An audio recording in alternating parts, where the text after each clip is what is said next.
Times of Swaraj में आप सबों का स्वागत है और मैं हूं संतोष सिंह। और आज हम टाइम्स ऑफ स्वराज में बात कर रहे हैं कि लालू परिवार की मुसीबतें कम होती नहीं दिख रही हैं।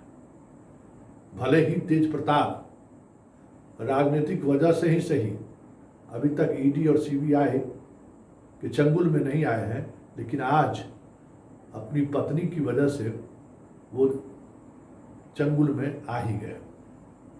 जी, हम बात ऐश्वर्या राय की कर रहे हैं।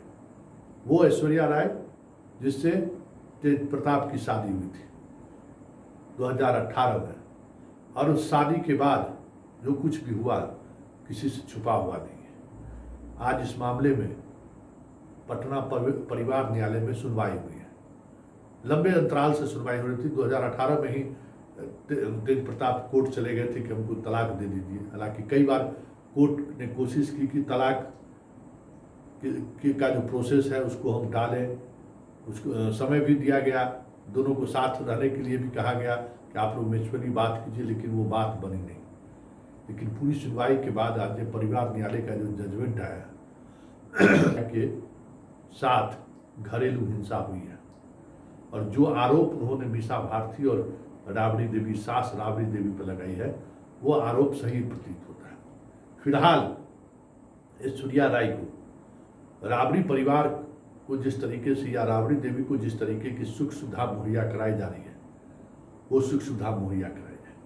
हालांकि कोर्ट ने राबड़ी देवी के आवास पर ही ऐश्वर्या राय को रखने का आदेश दिया था, लेकिन तेज प्रताप के वकील ने दलील दिया कि ये आवास सरकारी आवास है, कोई निजी आवास राबड़ी देवी की नहीं है। उसी पर कोर्ट का ये फैसला आया है कि आप ऐश्वर्या राय को राबड़ी देवी जिस तरीके के मकान में रहती हैं उस तरीके के मकान में ऐश्वर्या राय को भी रहने की व्यवस्था करिए। पूरी व्यवस्था उसी तरीके से होनी चाहिए, बिजली पानी जो भी हो उसी शान शौकत से उसको रखने की व्यवस्था होनी चाहिए।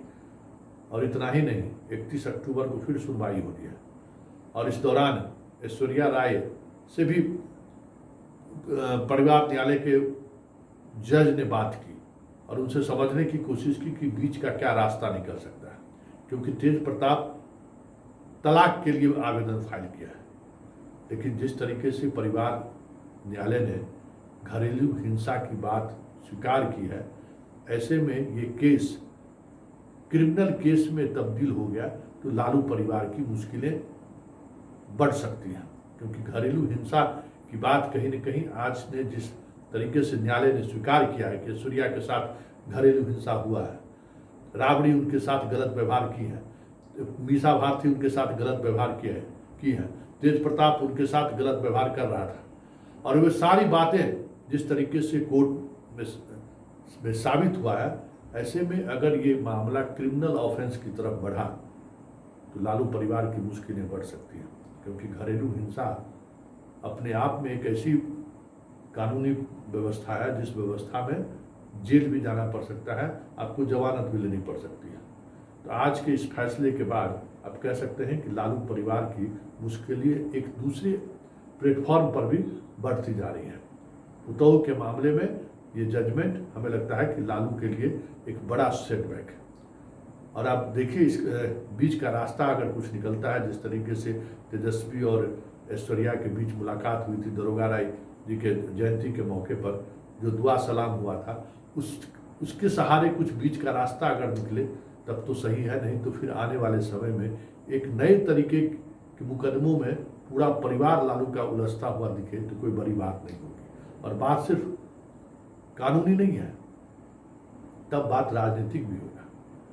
क्योंकि जिस तरीके से लालू परिवार की घेराबंदी कानूनी तौर पर करते हुए दिख रहा है बीजेपी, या कोशिश कर रहा है ईडी और सीबीआई, जिस तरीके से लालू परिवार को घेर रहा है, ऐसे में अगर ऐश्वर्या बगावत करके राजनीति में आ जाए तो फिर लालू परिवार के लिए मुश्किलें खड़ी हो सकती हैं। और तैयारी यही है कि ऐश्वर्या को छपरा से, सारण से लालू के खिलाफ जो भी उम्मीदवार हो उसके सामने उसे खड़ा कर दिया जाए। ये चर्चा पिछले कई दिनों से चल रहा है, और ऐसे में आज का ये जजमेंट हमें लगता है कि लालू परिवार के लिए एक आने वाले समय के लिए एक बड़ा सेटबैक है।